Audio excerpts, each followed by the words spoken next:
আমি আপনাদের দ্বারা পেয়ে একটা নগর রঘুনাথ আর আল্লাহ বিষয় সবাই কাছে আমার আল্লাহ ভাই বিষয় রাত আর সারা রাতের মহাবীর যে আপনাদের নিজের দোয়া দরকার আছে না না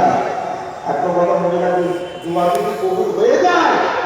দুয়ার বদলতে বাংলার হায়াত পাবে নসিব করে সংসারের শান্তি আল্লাহ দেয় দোয়া অন্য কিছু দোয়া পীরের দরবারে এসেছে সবাই মহাব্বতের জিজার জায়গায় বসে আসতে সবাই জিজার জায়গায় বসে সবাই আস্তে আস্তে বসে